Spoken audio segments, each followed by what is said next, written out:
On the other side of the ledger, every day brings advice about some new miracle food. One day it may be pomegranate juice. Well, as you can see here, pomegranate juice has been prized since biblical era. Well, is that enough for us to start indulging in it? No. What about a bit of evidence?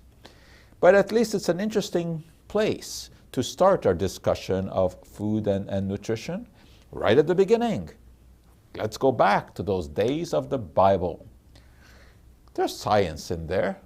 Just think of what happened when Eve tempted Adam. With what? An apple, people say. That's what everyone says, but not the Bible. The Bible does not say that. The Bible, of course, does not name what the fruit of the tree of knowledge is. The reason we think it's an apple is that that's the way that artists in the Middle Ages depicted it. That's the fruit that they knew. Pomegranates were unknown to artists in the Middle Ages, so they would have never portrayed the fruit of the tree of knowledge as a pomegranate. But it likely was that, indeed, if that tree of knowledge ever existed. Why? Because pomegranates grew in that part of the world since time immemorial. Apples weren't found there until much later.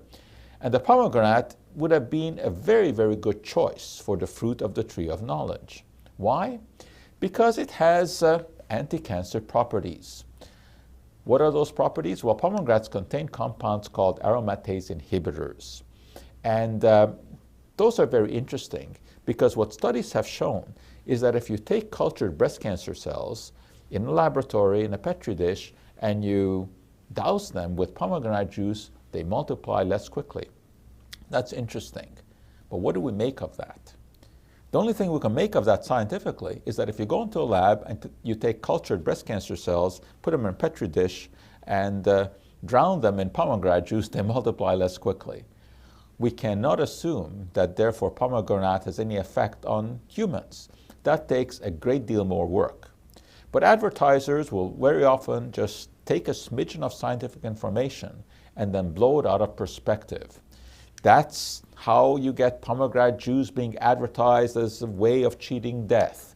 That's how it becomes a superhero or the doctor in disguise. That's how pomegranate juice puts you on life support, by taking data, cherry-picking data, and portraying this as if it were some kind of a miracle. In some cases, they get their wrists slapped. The Federal Trade Commission in the US did exactly that to the manufacturers of POM because they had overstepped the boundaries. Now, there's nothing wrong with pomegranate juice. It may actually have some beneficial properties, but you have to be careful about overstating what those properties may be. It is indeed possible to make such claims for virtually any fruit or vegetable because they all have some interesting properties. Let me give you an example. Let's take a little trip to the foothills of the Himalayas, where the diet features a lot of dried apricots. Why? Because that's what they have. I suspect that they would rather eat charcoal broiled steaks and french fries and coleslaw and dill pickle, but they don't have that. So they eat dried apricots. Well, what is interesting about that is that one could then portray the dried apricots as being some kind of miracle fruit. Why? Because they contain beta-carotene. Beta-carotene is an antioxidant. And these days, even people who don't know very much about antioxidants have heard enough about them to want more in their diet than less. Well, we will have a lot more to say about that as this course progresses. But in the foothills of the Himalayas, and incidentally, this was the area where James Hilton located his classic novel, Shangri-La, where people live to ripe old ages, supposedly forever. Well, today, people there still claim to have impressive longevity, to live to 120. The trouble is, they make those claims without birth certificates. But one could suggest that if you have a diet that is high in dried apricots, which they do, then you can lead a very long life, because they apparently have a long life. But it may have absolutely nothing to do with the fact that they eat dried apricots. But by cherry-picking data, one could make such an association and suggest that it is actually cause and effect. And unfortunately, marketers sometimes do things like that, and they will start selling apricot extracts or apricot pits as some sort of health item. In many cases, really overstepping the boundaries. Apricot pits, for example, have been much talked about as the raw material from which a chemical called Laetrile is extracted.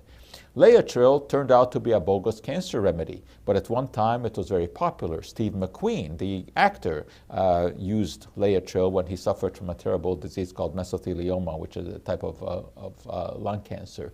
It didn't do him very much good. But there are books out there that will take data, such as I've mentioned about apricots, and blow it up and convert all of a sudden apricots and apricot pits become the answer to cancer.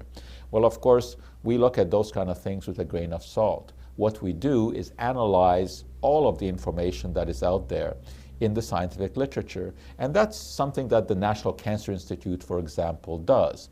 And they looked at Laetrile because it's not inconceivable that some fruit extract can have a beneficial property. Apricot pits contain a compound that can release cyanide, and the argument was that the cyanide will preferentially kill cancer cells. Well, of course, it doesn't make much sense. Why should it kill cancer cells and other cells?